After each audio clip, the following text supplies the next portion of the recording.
What's your relationship with failure? If I try and bake a cake and it doesn't work the first time, it doesn't mean I'm a bad chef. It just means I got a few things wrong. Who is Fred Mly? An ambitious young man who believes in the best in people, who believes there is more that needs to be done to activate the young people in Kenya and in Africa at large. Is it even possible to employ all the youth in Kenya and Africa? With the existing structures of private sector as it exists, no, it's not.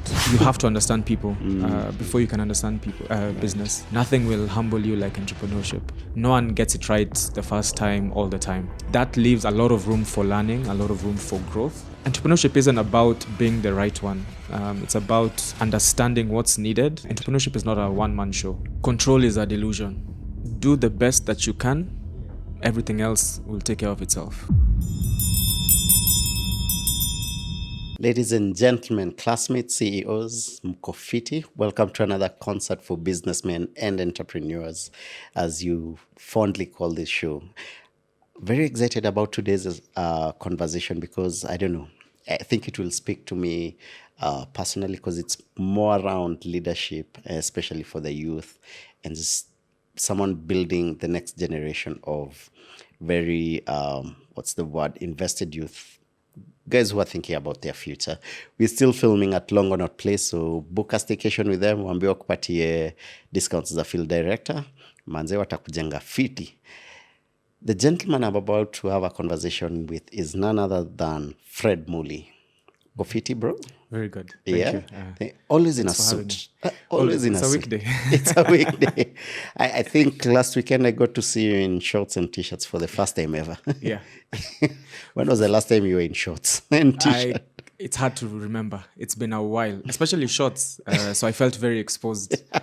When you're wearing a suit, people tend to look from the waist up. Right. So my legs are not, I have chicken legs, so it was very, very compromising. Usijali bro, ulikuwa umejipaka mafuta, so nothing to worry about. Last year, 2023, I'm driving around Nairobi as mtu anapiga shughuli yake. Then I'm seeing all these billboards, and they're billboards written Youth Plus, if I'm not wrong. And no, what was the name of the festival? Youth Plus Festival. Yes, Youth Plus Festival. And then there are all these images of speakers in one of the biggest speaking conferences I've ever seen in Kenya. I'm like, first of all, Youth Plus Festival, uni nani? And then smack at the top of all the many faces is Vusi Tembekwayo. I am a huge admirer of Vusi's work, and I listen to him like almost religiously. So one, I'm like, Vusi is coming to Kenya, so I'm definitely not missing that. But secondly, Youth Plus akina nani? Like, who's this person pulling all these moves and just doing this impactful event? And so after that, I became super curious. Like, I wanted to know the woman or the man behind Youth Plus Africa. And then, you reached out and we started talking. I'm so excited to be having this conversation with you. And let me just start from there. Who is Fred Mly? And as you introduce yourself, flow into the Youth Plus Africa. Yeah. That's a very deep question. I think for a long time I've defined myself by what I do. I usually say I'm the founder and interim CEO of Youth Plus Africa. Okay. I think now that I've sort of matured in my own and also matured in my role in Youth Plus, I'm getting to understand or rediscover who I am. And I just say I'm an ambitious young man who believes in the best in people, who believes there is more that needs to be done to activate the young people in Kenya and in Africa at large, and who is doing everything he can to make sure that young people are sat at the table and invited into the rooms where decisions that affect them are being made. I think for a long time we've been bystanders. We've been pawns for different groups wanting different or having different agendas with different interests. But I think it's time for us to step up and be counted, as it were, and not in theory, but in practice, day by day. And that's what I'm intent on doing. I believe my purpose is to make sure that the voice of a generation doesn't go unheard. Right. And I really am focused on being a part of that process, whether it's by standing at the front of the line, in the middle, or even at the back. I'm more concerned with what's the narrative that young people are putting out there for themselves, and are we living up to that narrative? Wow. Yeah. And this is what you do full time. Yes. Sunday to Sunday. Yes. You've dedicated your life into building the next generation, or your generation. Yeah. How did you even think of, how did you come to build Youth Plus Africa? It was, at the moment, it was out of fear, a very grotesque fear of being stranded. So we started in 2014 into 2015, and at the time we were in campus, or just about to be done with campus, and we were getting all of these statistics and data around your likelihood of getting a job immediately after you finish campus. And because of the school that we were in, we thought that we were immune to those statistics and that data, and we did the research for ourselves, and we discovered we are just as likely to finish university, get good grades, and then spend 2 years tarmacking. And we recognize that, one, the numbers are not in our favor, and two, there's a spirit within Kenyans of everyone has a hustle or a side gig, or we don't sit still. We are doing something on top of what we have going on. And our idea was, what if we tap into that nature of Kenyans, particularly young Kenyans, that spirit of kujitegemea. It's going to happen. If it's going to happen, then I'm going to make it happen. And we were like, if we can make every entrepreneur a business in and of itself, then perhaps we don't need to create more jobs. We need to build the capacity of these young people who are leaving campus, prepare them for real world marketplace, and make sure that the ideas are forming into sustainable and scalable businesses. And we had our first conference in 2016. Very humbling experience. I remember we booked a hall that could accommodate 1,400 people, and we were very sure, because it was something that the youth need. We got great speakers. We're like, even this 1,400 aren't enough. And then 49 people showed up. So yeah, very, very humbling experience. But it was also, I think, a lesson, like, when people say the school of hard knocks, and learning things as you're doing them, not by reading them. We got to understand business isn't a formula. Business isn't as easy as it may seem, particularly entrepreneurship, because it calls for going or coloring outside the lines. And that's what we were trying to do. And we were left with debts after that event, as you can imagine. But somehow we were able to navigate that, and held the next one in 2017. Had a few smaller engagements in 2018. And then the pandemic hit, which was quite devastating, because for what we were trying to achieve, it relied on physical congregation and meeting and that connection. But that allowed us to sort of rethink how to go about the same vision, the same mission, without relying on that physical touch, physical connection. And we kicked things back up in November of 2022. And there was just a bit of an itch within all of us to do something that would be really impactful, something that would really announce our return into the ecosystem. And around August, I believe it was, we sent an email to Mr. Tembekwayo, and fun enough, they responded, which I didn't expect. So now when they responded, we're like, okay, guys, Sasa, it's become serious. How are we this is real. How are we gonna do this thing? And I think from that point, we took up the challenge. We stepped up and just didn't look back. The youthful naivety didn't allow us to ask ourselves what could go wrong. We're just like, let's keep going. However far we get, we'll have gone further than we were supposed to. 100%. I remember after Vusi finished his keynote speech, and you were called up to give a vote of thanks. I remember you broke down on that stage. And at that moment, I understood the weight of what you had just achieved. And looking back, that what was going through your I think that's the first time in those 2 days I actually got a view of the room from that vantage point. I didn't expect that many people to be in the room. There are just over 1,400 people in the hall, Right. and I did not expect that many people to be there. In the front row was Vusi, was Wandia Kushuru, was Rene Ngamao, and a few other mentors and friends who've helped us along the way, some of the speakers as well. We were all in the same room. It was sort of like a dream come true. And yeah, I mean, I was overcome with emotion. I think it took a few months even after the day itself for me to realize what we actually pulled off. Because I was in shock for a long time. Vusi is a guy who I've been following his journey since. I think the first clip I saw of him was maybe in 2012, 2013. An interview on CNBC Africa. He had just sold one of his companies to an international firm. And he looked young enough that we could be friends. Yeah. And I've just been following him ever since on social media, on YouTube. And you never think you're actually going to have a conversation with someone who you look up to so much. And yeah, it was really a dream come true. I couldn't believe what we had pulled off. Wow. It was an out of body experience, to be honest. Yeah. I had a speech lined up. When I saw the audience, that speech just, it left. I couldn't remember a word of it. Yeah. Oh man, Yeah, amazing. I'm going to take you back and where you're at right now, and then looking back, your childhood experiences. Do you think the universe had set you up to achieve what you're achieving now, or was your childhood another different direction? I wouldn't say the universe. I'd say my mother.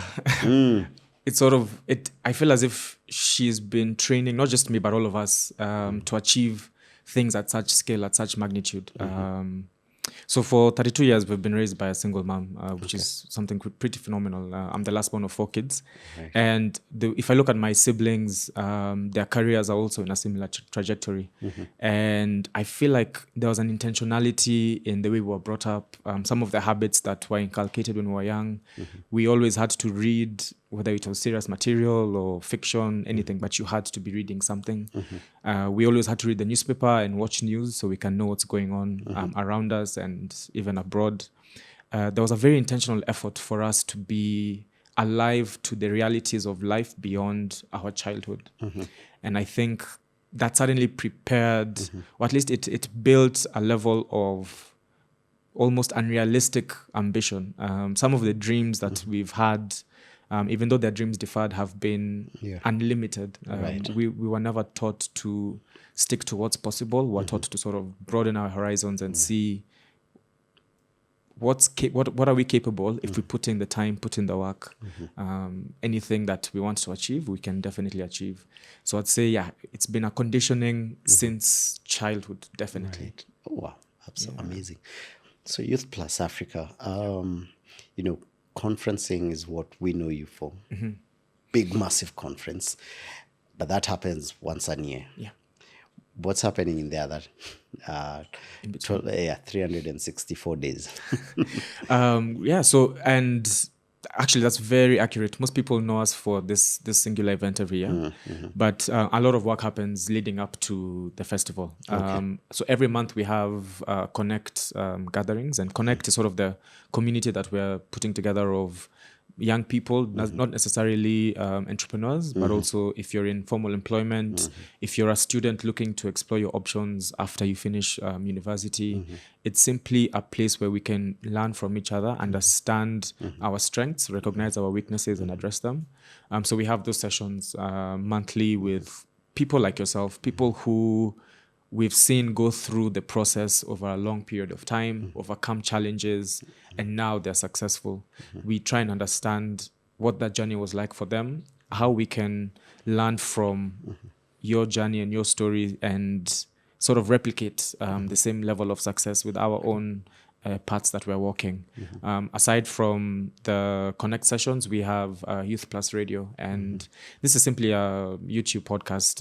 And we try and focus on 3 thematic areas for the podcast. It's Sani Sana, which addresses the digital and creative economy. Right. Meet Her, which looks to profile and highlight stories of women who are breaking barriers and shattering glass ceilings, and Youth Inc., which is simply business 101. If you're looking to register a business, if you're looking to patent an idea or trademark a business name, this is what you should do, and this is how you go about it. But they all feed back into the 5 ways in which we're hoping to address and impact young people as they enter into this ecosystem. Right. And that's networking and market linkages, mentorship and apprenticeship, access to financial resources. There is also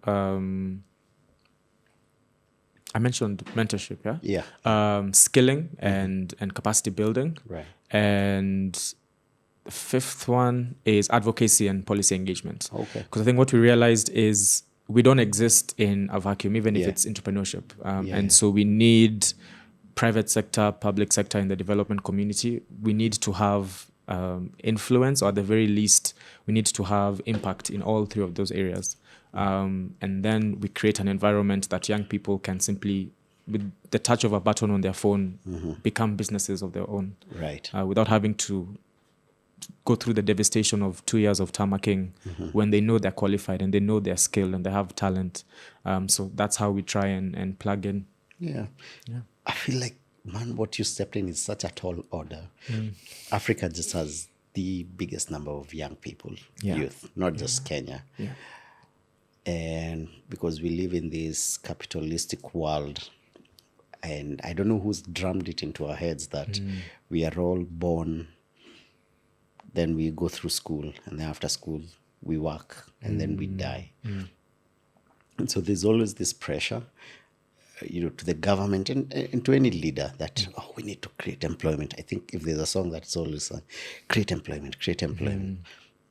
But genuinely, is it even possible to employ all the youth in Kenya and Africa? With the existing structures of private sector as it exists, no, it's not. Absolutely. That's why we need to rethink opportunity. I think, and no fault of their own, the generations that have come before us, opportunity presented itself as formal employment, 9 to 5, Monday to Friday. I think with the growth and development of technology and also the increased access of such technology, opportunity has changed. It's no longer 9 to 5 per se, but it's simply, I have my phone here on my hand. What talent do I have, and how can I leverage this little tool of a phone into turning now that talent into something that's sustainable, simply just to be able to earn a livelihood. And that cuts across traditional jobs or careers that were thought to be acceptable. Right now, music, dance, photography, videography, drawing, sketching, film, theater, anything is accessible to us, and it's no longer taboo. There's no longer a sense of shame or a sense of disappointment when you say my child is a singer or my child is a dancer. Right. And I think that freedom gave us, or at least our generation as millennials, that sort of acceptance to then pursue these talents. And I think it's only going to become more in terms of, even if I'm a video gamer, for example, I'm a professional video gamer. I mean, these careers exist internationally, and people make hundreds of thousands of dollars into millions just by playing video games. Right. Having that cascade down into our culture and our context will only create more opportunities. So I think, thinking less in terms of employment, more in terms of opportunity. Then how do we bridge the gap between that opportunity and talent and the young people that are lying in between? The way it used to work was, there'd be all these big private sector companies, corporations, and then they'd hire thousands of people. And then, people will earn from that. But the approach and what I'm seeing happening in a lot of industries is a bigger push to everyone sort of becoming their own entrepreneur. And so is that the future of work? Are we about to see the death of really, really big multinationals? I mean, they will always be there, but probably they'll become fewer. And people will figure out a way to survive with a niche community. Because I know clearly for us in our industry, that's what I'm seeing. Is that what you see from where you sit? Yeah, and I think we're going to move away from a market into communities. And I think business and enterprise will be centered around communities. Because also what you'll notice is we're no longer just buying based on purely price or availability. We're also buying based on purpose. So this person or this company that is selling product X to me or service X to me, what do they believe in? What are the things that they stand for? And I'm going to buy that service or that product on the basis of our values aligning. I think it's definitely changing the landscape, and it'll only become a lot more ingrained in us, where it's no longer about having a 10-story building or working in a huge facility, and perhaps even one day wearing a suit and tie won't be the representation of success. Oh, it's simply well, how will you exist? I'll have to rethink a lot of my fashion decisions. Yeah. But the nature of work for sure is going to change. It's now up to us to make sure that the structures that are existing are also adapting to facilitate that change. Whether that's in public sector, private sector, even in terms of like the development community or the not-for-profit community, we need to start rethinking about delivering value in a different way and in a way that's conducive for the generation that we're currently living in. Yeah. I know you mentioned you're involved in policy, so I don't know, how much do you get to engage with our government? Because I don't know, I kind of still see like our governments are not seeing this, and what they ideally should be focusing more now is infrastructure, connectivity, let's say the internet, electricity. Then we will figure out how to feed ourselves. You just build the infrastructure. But, we have a president who's going to Germany to look for jobs for us. Yeah. We don't need you to go look for jobs for us. Just give us cheap internet. We will go online. We will get ourselves the jobs. Yeah. At what level of engagement are you engaging with the government?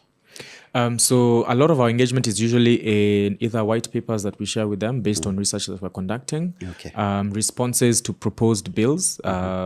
So recently there was 2 memoranda we wrote that was around the budget allocation for the year 2024, 2025. And we were very, very vocal about some of our objections to the Finance Bill 2024. Yeah. It's important that we understand, as much as there's a need to raise funds through taxes, we can't initiate taxes that are prohibitive to a segment of your population that you rely on for economic growth. Something as simple as changing the tax from what it was before, the digital tax, to now the, I forget the exact terminology, but the beneficial person, basically anyone who's making money online. That becomes a hindrance, making it harder for young people to make money online, which is what most of us are doing. Let's not make it prohibitive. Let's open up the playing field and then tax the income. When you tax every single activity, every single sale, then it becomes a bit difficult to then want to get into that field, because your assumption is, or your thinking going into it is, why would I invest X amount when already before I've even started, I'm starting from a negative position, because buying a camera will have an increased tax, or buying a phone will have an increased tax. Let's move away with the punitive taxes or the punitive tax regimes, particularly for certain sectors and that affect certain demographics, and instead encourage more young people to get involved in digital marketplaces, in online business, because at the end of the day, we'll all pay our tax at the end of the year. Let's not make it a lot harder for us to earn a living. I think having the long game in mind might be more beneficial in such instances. I mean, you do all this research and you have all these insights. So I'm a business owner, and there's so much shifts happening in spending, how the young people are spending, how they're thinking about their career choices. What are some of the insights you'd kindly throw at us business owners so that we can adapt our businesses to the young population? I think there's usually a perception that we are not spenders, anyone between the age of 35. And I wouldn't say that's the case. I'd say the case for spending needs to be quite convincing. And it needs to be quite aligned to where I am, what I believe in, and what I want to achieve. I mean, we've seen more young people start businesses, even if it's Instagram storefront, or if it's a WhatsApp business, if it's thrifting, if it's a service they're offering. A lot more has gone into investing in each other. Like I mentioned earlier, not focusing on an addressable market, so to speak, but building community around your individual and your brand or your individual sense as a business, and communicating not just the product you're selling, but a bit more behind what goes into making the sausage, so to speak. So if I'm a videographer, am I here to record you, or am I here to tell a story? There's a way in which it needs to be packaged where you're tapping into the ambitions, the aspirations, and the beliefs of this target audience. And you're making sure that you're not just speaking to them with the goal of making a sale. You actually want to be invested in these young people. You want to be invested in their future. You want to be invested in their present. It can't be a very vain or cosmetic approach to selling. It needs to be quite genuine. If I'm selling data, for example,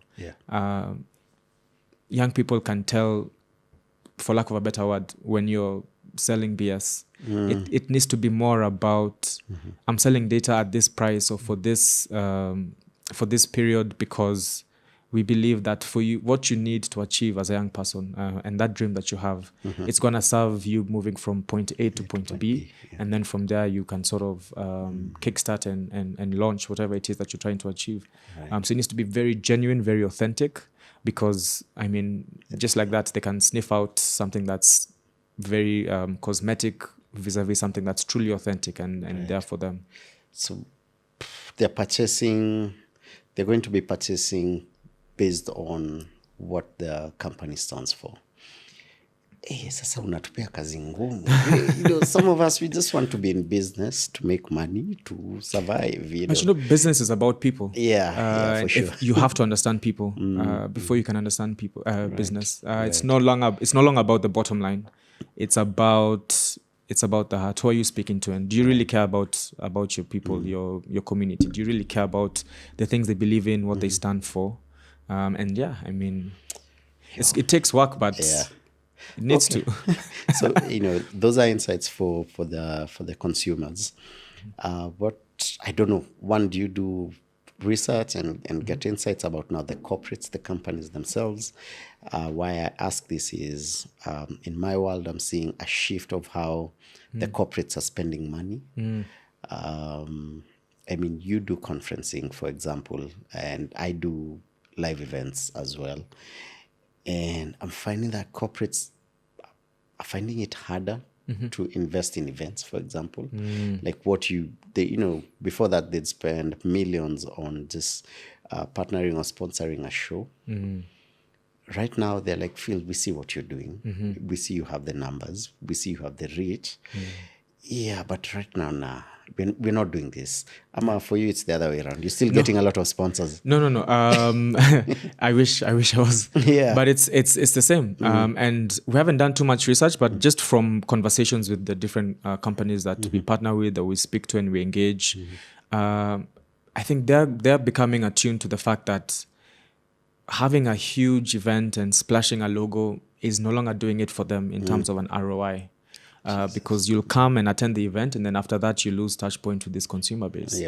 It's about how do you keep the connection going. And I think they're more concerned now with investing in consistency, investing in I don't want something that will be great today and next week I have to repeat the same formula with someone else. How are we going to spend X amount? Yeah. And over a period of time, we'll keep an engagement going. That way, Thomas, for example, will know our brand today, next month, a year from now. And slowly, even if he's not a customer today, that ROI will redeem itself down the line. And we're beginning to form a relationship with our consumers, building a community. Right. Even the big brands, I believe what they're looking for might be a bit more of consistency, because that speaks better to their ROI. Right. It's no longer about let's splash our logo and give X amount and we'll meet a deliverable for this quarter and we'll move on to the next thing. It's about how does this engagement build into our brand story, and how does our brand story build into some of the business metrics that we're looking at and we have to report on. Now it's up to us who are speaking to these big corporates to understand and to navigate that minefield and present value that's not single touch point based. It's value that's being built over time and an ongoing engagement. It's interesting because your work entails studying and getting insights on behavioral patterns and what's happening to the youth, and then you're seeing all this, you're getting all this data, and you're running a company. So are you using this data to run your company as well? Which, by the mere fact that it's called Youth Plus Africa, I'm assuming everyone is youth. Yeah. And everyone is young. So are you applying this to how you run the organization? Maybe what philosophies do you use to run your company? Definitely. And also because of the size of the company, we need to be supported by that data and those statistics. I'll be quite honest, and maybe as a CEO, one shouldn't say this, but we don't apply it 100% of the time, nor do we do it 100% effectively. There are areas where maybe we tried to launch something and it didn't quite work out, so then we have to go back to the drawing board. Or we missed a moment where we needed to intervene, or we needed to come and present a solution, but we didn't quite do it. Before, I'd be very frustrated by moments where we are not living up to expectations that we're setting for ourselves, and the moments where we feel like we've failed or underachieved. But I think the person I am today and in the position I'm playing today, I've become a bit more attuned to the fact that no one gets it right the first time all the time. That's true. And that leaves a lot of room for learning, a lot of room for growth, and a lot of room for humility. Nothing will humble you like entrepreneurship. Let me tell you. Nothing will make you know your God like entrepreneurship. And that humility opens the door for growth and learning. And anyone who wants to get into business, if you think you have the answer, just stop there, because you're going to be shown such dust. You'll rethink a lot of your life decisions. Absolutely. Entrepreneurship isn't about being the right one. It's about understanding what's needed and pulling together a group of people that can then present a way that all of us can move forward. Entrepreneurship is not a one-man show. Right. That I've really come to learn that I might have the idea, but implementing the idea is not going to be down to me at all. Absolutely. And the moment I'm so unwilling to let go of this idea or this concept, that's the moment I begin to fail. Right. And it truly takes a village, even in entrepreneurship. And I think the story of the founder or the story of the typical entrepreneur, we need to do a lot more in giving the actual facts. And I mean, this is a great platform because then you get to understand the ins and outs of what does it really take to be a CEO. It's not. It's a flashy title and it sounds good and it looks good on a business card, but there's a lot more. The title, give me the money. There's a lot more behind it. There's no room for ego in entrepreneurship. Particularly taking something to market. Right. You need to check your ego at the door. not even at the door, at the parking Yeah. or wherever it is, as far away as possible. For sure. And that openness to change, but also the openness to failure, I think are some of the things you need if you're truly going to make the impact that you're hoping to have. What's your relationship with failure? It's a lot better now. Yeah. It's a lot better now. Right. I think after you fail a few times and realize it's not an indictment on you yourself. It's just one way that didn't work. Yeah. It doesn't mean if I try and bake a cake and it doesn't work the first time, it doesn't mean I'm a bad chef. It just means I got a few things wrong. Right. Let me try again. Right. If I forgot one of the ingredients, doesn't mean I should never walk into a kitchen. Let me read through the recipe again. Let's go again. It's definitely improved. But when I was younger, I'd lock myself in a room for a few days. I wouldn't want to talk to anyone, walk around grumpy. Yeah. I'd feel like I failed. And it's not really me who failed. It's my idea or the way I applied it that failed. So I've become a bit more comfortable at managing failure, let me say. Everyone is going to fail at some point. Yeah. It's about how you manage the failure, how you let it affect the decisions you're going to make. Because if you sit and you sulk in that failure, you're doing yourself a disservice. Take notes, figure out what worked, what didn't work. Let's try a second version or a third version or fourth version. Right. The resilience in entrepreneurship can't be understated. This is not a sprint, it's a marathon. Yeah. So if you find yourself walking uphill and you trip and fall, it's not the end of the race. Let's get back up and let's keep going. Just like you, failure really used to bother me. And until I actually made peace with change is not comfortable.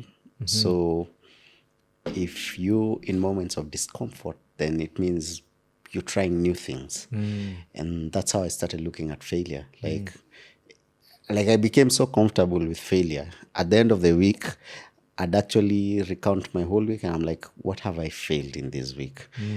And for me, failure signifies that I tried something new. Because if I'm good at something, it succeeds, So if everything went well for me during the whole week, it means I'm in my comfort zone. And I definitely do not want to be in my comfort zone. So weirdly enough, nowadays, when I fail at something, I don't get that sinking, depressive feeling. I'm actually, Phil, you tried something new. Imekuramba, but I'm sure you've learned a lot. So, yeah. There's an interesting quote that I had recently. It was, growth happens when the pain of making a change exceeds the pain of staying the same. So you can stay the same and still struggle, or you can struggle anyway by trying to grow, try and make something better. And it's stuck with me ever since. But it's the same thing. Especially in the world we're living in, I think right now the scariest thing for me is staying the same. Wait. This world is moving so fast. It's moving so fast. Most of the time I'm like, am I fast enough? Because, man, you wake up today they announce, okay, AI is the next thing. Tomorrow you wake up, there are over 100 AI apps. I'm like, yo, you guys, can we have timelines? Like, please give us a 1 year, 2 year break to just understand what AI is. You sit across from me and you're very, I'd use the word soft spoken, like you're not the extrovert. And what I get from you is a sense of still waters run deep.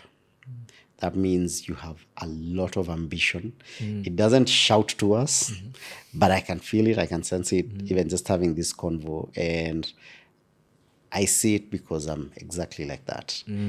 And I'm at a point in my life where I'm learning to simmer down the ambition. Just a little bit. Because what I've seen in my life is I've missed out on a lot. Because I applied myself 110%. I used to work Sunday to Sunday for the first 10 years of my life. Sunday to Sunday. To date, if I find myself on a weekend and I have nothing to do, I don't know what to do with my weekend. And, listening to you, I'm like, you seem like that type of guy. Is that the case? I have been for a very long time. I think it's only recently, and by recently, I mean like 2 or 3 months, where I stopped wanting to be defined as and define myself as what I am, which is what I do. And I wanted to define myself as who I am, beyond being known as Freddie Y Youth Plus. Who is Freddie himself? Right. It's taken a long time. There's a great cost to entrepreneurship, a cost that's not financial, a cost in time, a cost in friendships, relationships, a cost in sitting in the moment and enjoying life. And I've had to pay that price maybe a few times too many. It's and one of the things that got me on this journey is watching those random YouTube videos where people ask the older guys, is there something you regret in life, or what do you wish you did more? And I have never met any one of them say that I wish I made more money, or I wish I worked more. They always say, I wish I spent more time with family. I wish I spent more time with my kids. I wish I had sex more often. I wish, it's always relationship stuff. And so, you sit back, you're like, oh my goodness, this thing we have. None of them even actually say, I wish I built my company bigger. No. And now I started asking myself these questions, and I realized that when, there's that common saying, for you to achieve any amount of success, there have to be sacrifices. They don't tell you what the sacrifices are. But if you really think about it, it's that family meeting over the weekend. You're like, guys, I can't make it. I'm working. It's that date you're supposed to go on. Like, hey, can we postpone that? I am working. It's that phone call. It's that what you're actually sacrificing is friendship, relationship, family.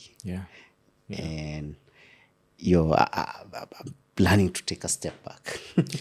I think that's the most difficult thing, particularly if you have that drive, that ambition. It's something you have to do intentionally. And I think sometimes it's not about people telling you or bringing it to your attention. It's about you looking in the mirror and asking yourself what it is you want out of life. I mean, I'm only 32 years old, which for some is young and for some is a bit old. But I feel like I need to be enjoying some of these moments in life.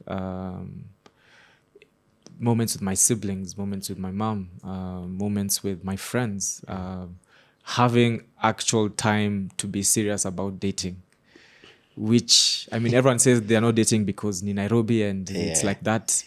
My excuse is, where am I going to get the time? Or it was, when am I going to get the time to go on a date during the week? I mean, I've had relationships that have suffered, seriously suffered, where I was either working late on a weekday and couldn't make time for a dinner or even just a phone call, or I was working over the weekend, couldn't make time for a visit to the park or whatever it might be.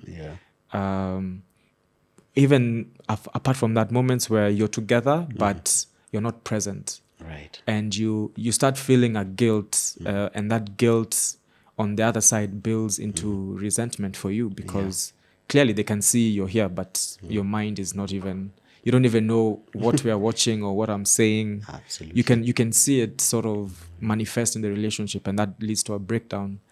And I mean, I try not to have regrets, but there's definitely decisions that I can improve upon. Right. And taking that decision to be like, you know what, on Friday I'm not working because I need to be at my cousin's event, or it's a Tuesday. My brother needs to talk. It's the middle of the day.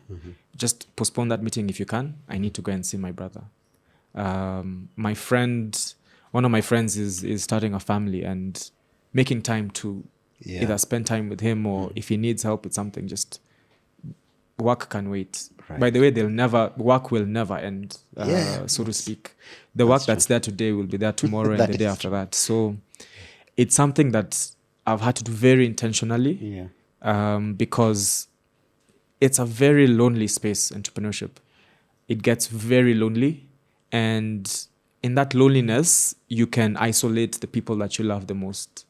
And I'm at a space now where I don't want that to happen. I'm in the process of getting to know someone and getting to understand them and making that time for them. And I don't want to repeat the same mistakes. I don't want to say, oh, I can't make it. Something with work just came up. If it came up, then let work respect your time as well. It's not always about you giving everything. Yeah.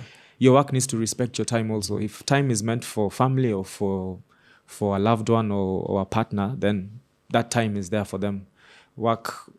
If it's something urgent or whatever, it can wait. It can wait. It's just speaking to a fellow man, and last weekend we were at a forum with about 200 men and just having very candid conversations. And hearing you say this, I now understand why suicide rates in men is 6 times higher than women. And that's because as men, our value in society is what you can provide. Yeah. And so right from when we are kids, as men, we are socialized. It's about ambition. It's about what you can build. It's about the money you can make. And so you overexert yourself in that.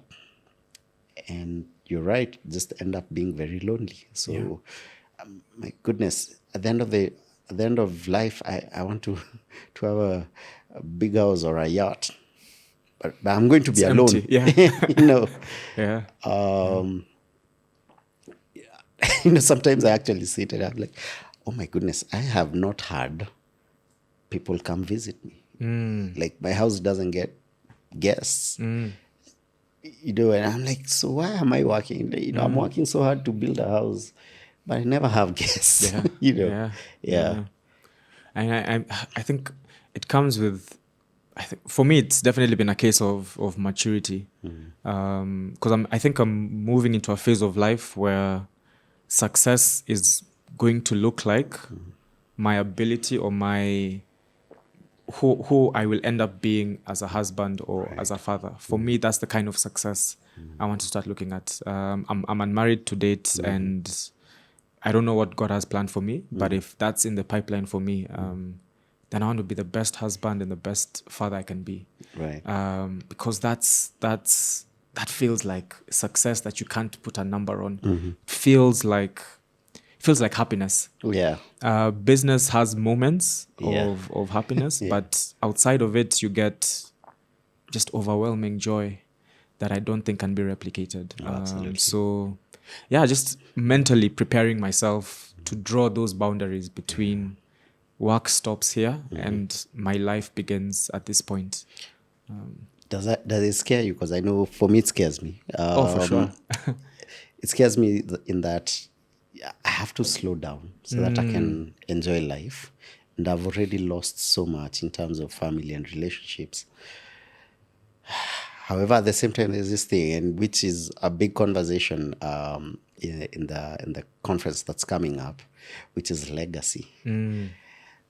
I'm like, okay, Phil, there's this dream you wanted. And unfortunately, for you to achieve this dream, imagine you have to sacrifice. And now I'm here, I'm like, I imagine those sacrifices are not necessary. So do I come out of this life having built what I wanted? Or am I sacrificing now what I wanted to achieve? And is it scary for you? Because you're slowing down. Yeah. But I feel like Youth Plus is just getting started. It's definitely scary, but I think it's also challenging.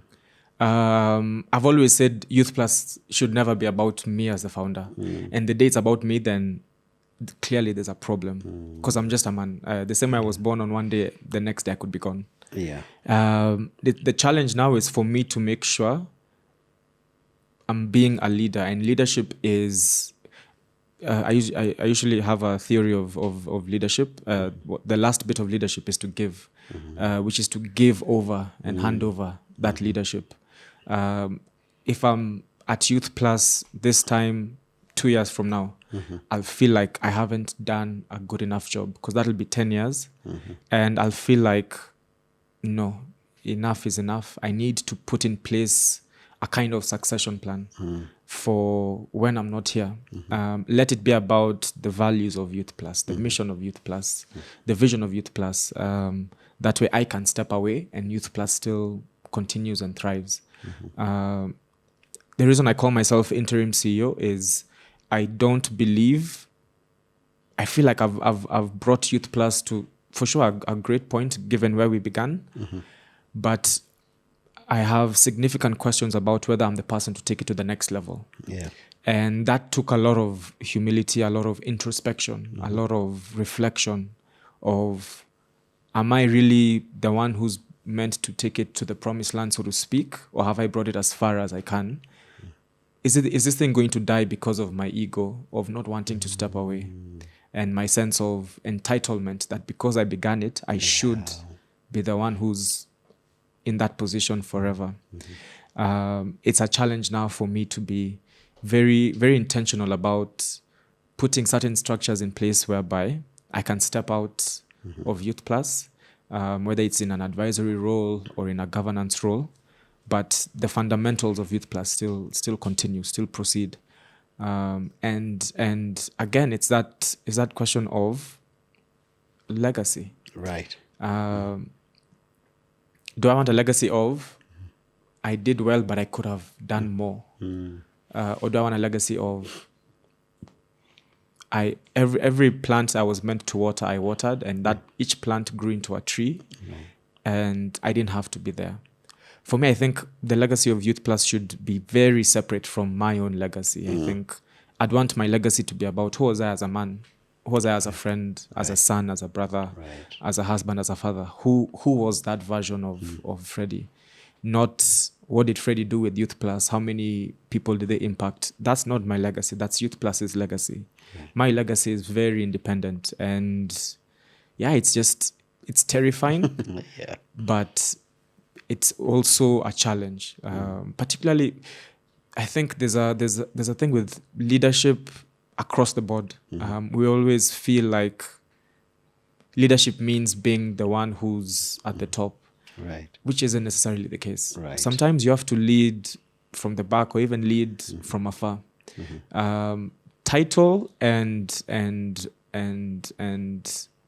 or rather your position vis-a-vis your purpose are not the same thing. Your position might be a CEO, but if your purpose is to lead, you don't have to be a CEO to do that. True. It's terrifying, but how well will I hand over, and what am I handing over to whoever will come after me? Because definitely someone will come after me. Hopefully the sooner the better. Nasikia nimechoka. But yangu lamba glucose tusonge. But it's a challenge. It's definitely a challenge. Okay. Youth Plus Festival is coming up. Yes. What should we expect? Wow. We sort of shot ourselves in the foot last year. It's Vusi. It has to. We have to go bigger. We definitely shot for the stars and we got very close. We got Vusi.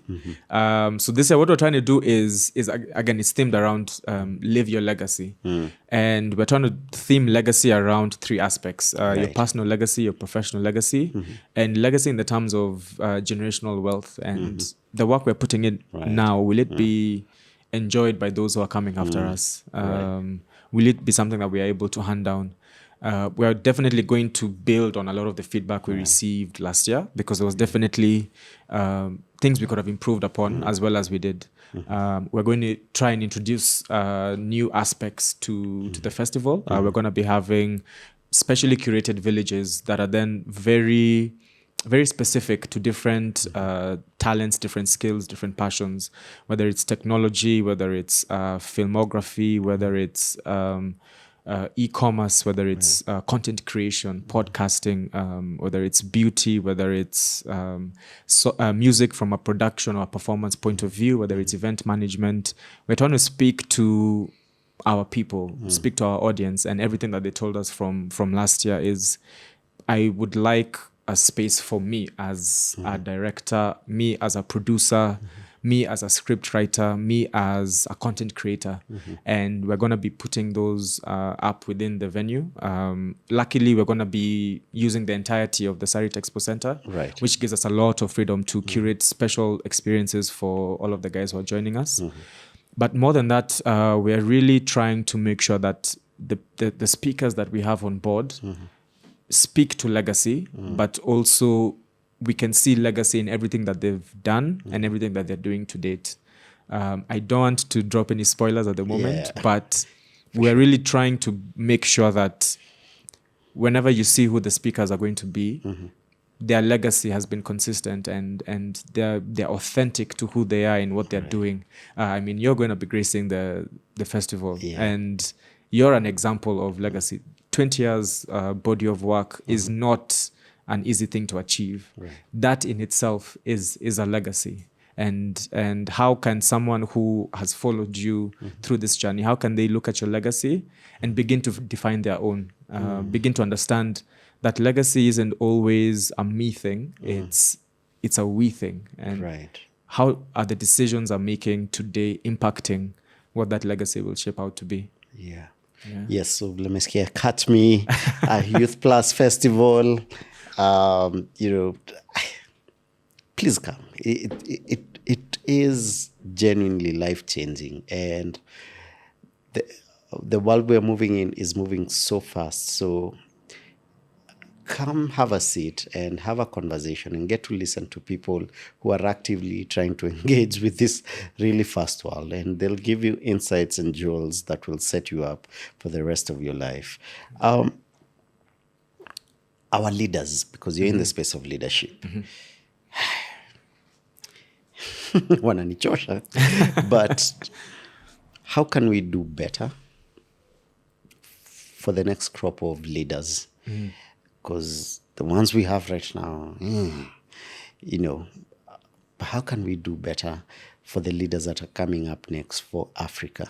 And they shape and steer Africa to be the most powerful continent, which I believe we have more than enough capabilities. Actually, the missing link between Africa and the greatness it should achieve is its leadership. 100%. For sure. And locally, I think we have an abundance of politicians, which is fantastic. If you want to learn politics, come to Kenya. That one I can guarantee you for free. If it's politics you're looking at and being a politician, we have the template. Perhaps we need less politicians and we need more leaders. So I think it begins with us defining what leadership actually is. I think we've sort of merged the two or meshed the two, wrongfully so, because just because you're standing on a podium or standing on top of a car doesn't make you a leader. Makes you a great and fantastic politician. Props to you. But leadership goes beyond that. I think to lead is to conceive, and whatever you're conceiving has to be beyond yourself. Leadership isn't about the individual; it's about the people who have put you in leadership. And so I think for us as the masses who are then subjected to the leaders we choose, it's about looking beyond someone's profile, someone's persona, which sometimes can be quite grandiose. But in terms of their values, their principles, it doesn't live up to the same grandiosity. We need to examine to ourselves, what does leadership look like? There's an old saying, or an old story about a man who wanted to change the world, and he spoke to God, and God told him, instead of trying to change the world, try and change, I think it was your country. And he tried to change your country, and he was told, try and look at your closer community, your village. And instead of trying to change your village, try and look at your household. And before you even try and change your household, look at yourself.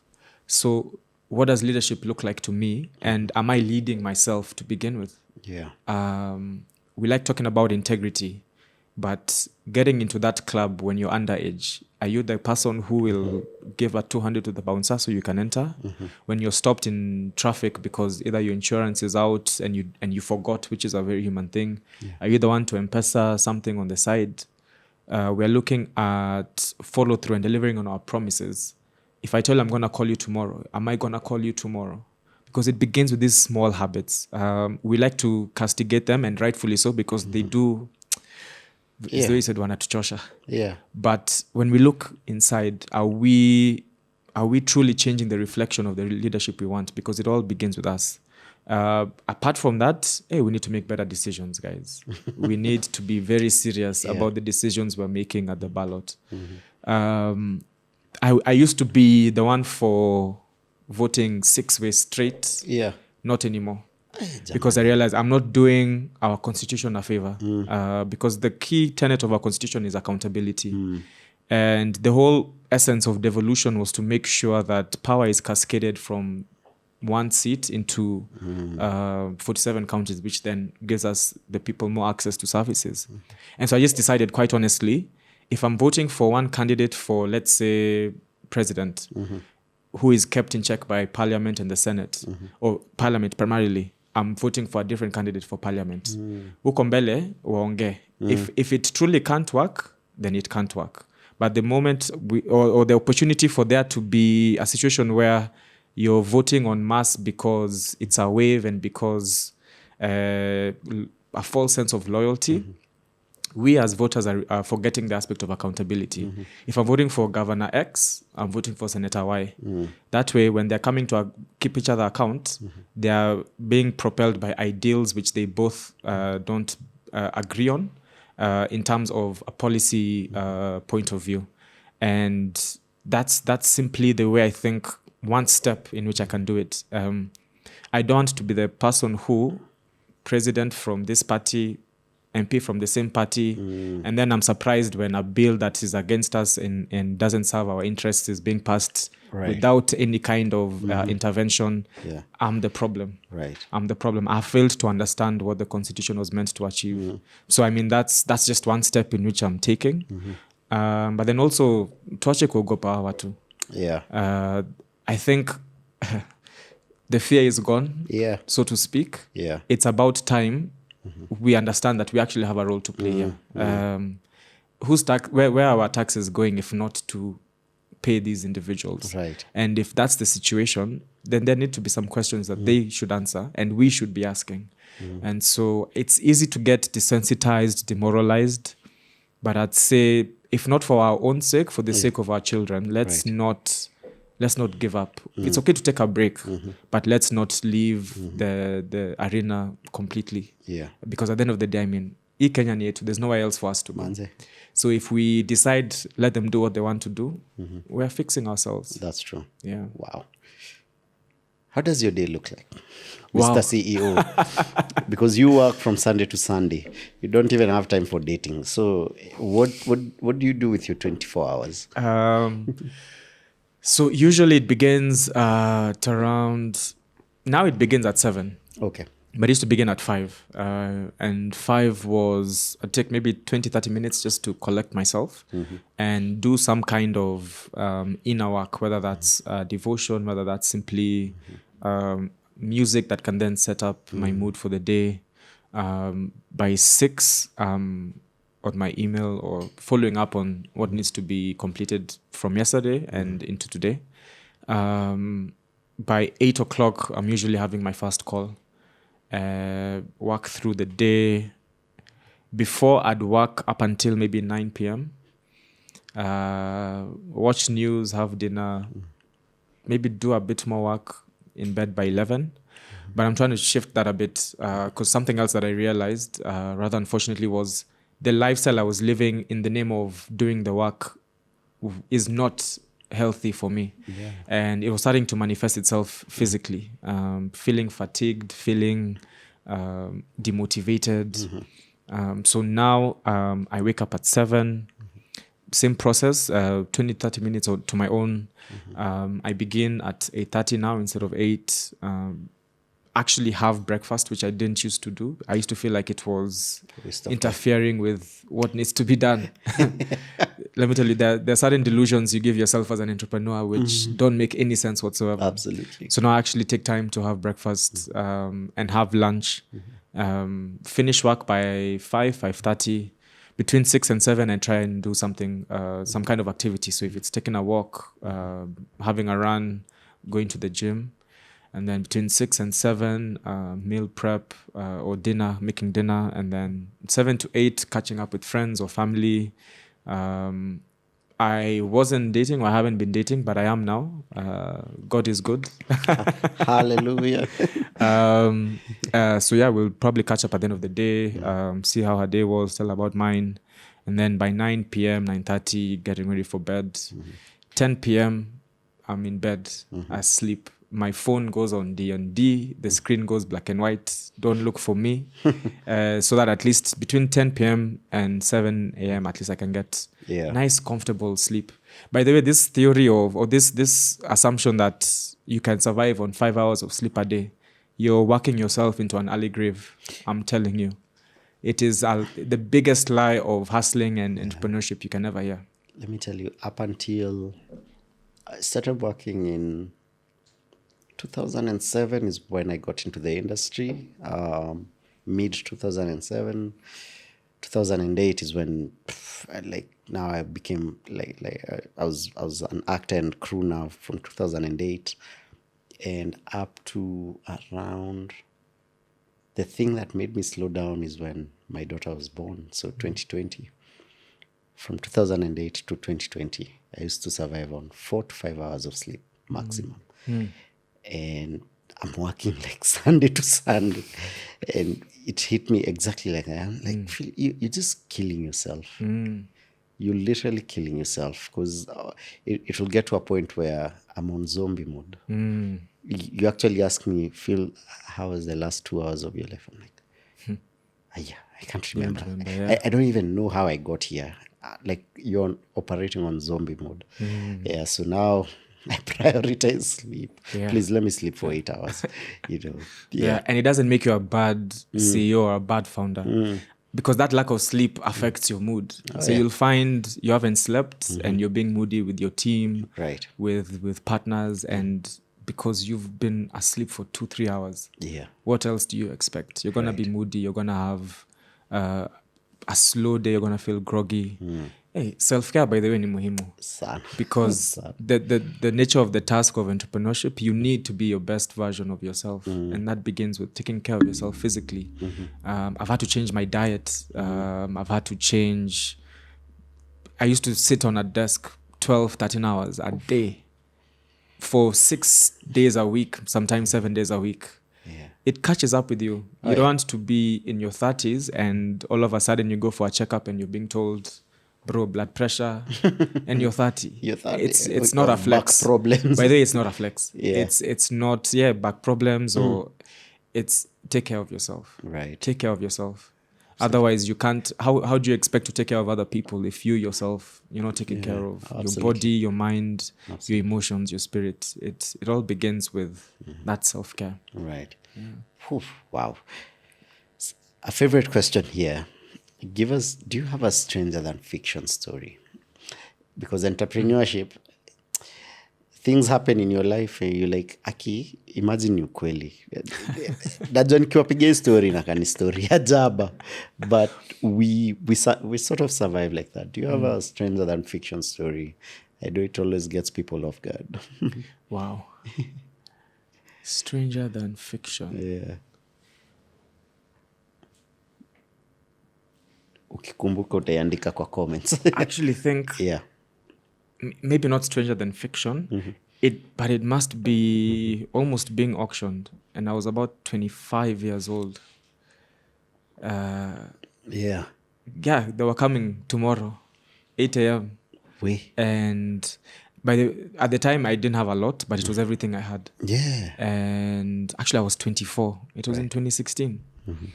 And Denny from the 1400 event that turned into 49 people caught up with me. And you hear stories of guys being auctioned, but they have millions or tens of millions, hundreds of millions. A simple me in this small Nairobi, they were coming to pick my sofa, my sound system, my laptop. And someone pulled through last minute. I was like, I hate to do this, but things are thick. And he came through. But looking back, I asked myself, what was I doing? At 24, putting myself in such a position. 24, you're getting auctioned, man. Bro, guys are graduating with masters or getting promotions at work. Me, I'm zimming the lights ndio wasione niko. Yeah, you know. Yeah, I think not just strange. I think that's the scariest business for moment I've had in my life. Yeah, it changes a lot of how you go about things. Yeah. Hey, this that, auction thing, by the way, is real. hey. I don't even know how they got my number, but they had it. I'm like, Yeah. hey, Wakisema wanakaa mtu yangu watakupata. wanakuja. Yeah. Unapigwa simu naambiwa sasa wewe ndio uko na hii gari KD. Tuko hapa kando ya gari yako. Kuja tuongee yule. Niko Roiro. Mmenipata aje? Mmejua aje kwenye niko? Hey. You know. They'll find you. Yeah, they will. Mantra. What's the mantra that you live on with? Control is a delusion. Do the best that you can. Yeah. Everything else will take care of itself. Control is a delusion. Yeah. I love it. Yeah. I love it. You know, nowadays people ask me, what's your 5-year plan? What's your 10-year plan? Me, I have a 3-month plan. Yeah. But just if COVID taught us anything, is a 5-year plan. And the way the world is changing, you know, I have a goal. I'd want to achieve this X and X numbers by this year. But how I'm getting there nowadays, imagine it's a 3-year plan. I mean 3 months. Ikienda sana 6 months. I know in the next 3 months I'm doing ABCD. Tukianza hizo 3 months sasa nitakwambia about the next. Yeah. Control is a delusion. I think that's a perfect place to end it. And thank you so much for your time and wishing you all the best with Youth Plus Festival. I will be there and I will sit in for all the speakers if I can. I'll definitely be there. And classmates, you really do not want to miss this event. Please grab your ticket. Na siku hizi Kenya watu wanaenda events. Watu wa last minute. Haya. Hii kitu tunasemanga mara mob. We have a link here on the description box. Please grab your ticket. Come change your life. I promise you, I guarantee you, you'll never look at life the same way again. Yeah, absolutely. This has been Becoming CEO. We're still filming at Longonot Place. Book your staycation. Waambie field director ndio amekusukuma hapo hivyo wakupatie discount moja mufti. Again, thank you so much, Fred. Thanks for having me. And until next time.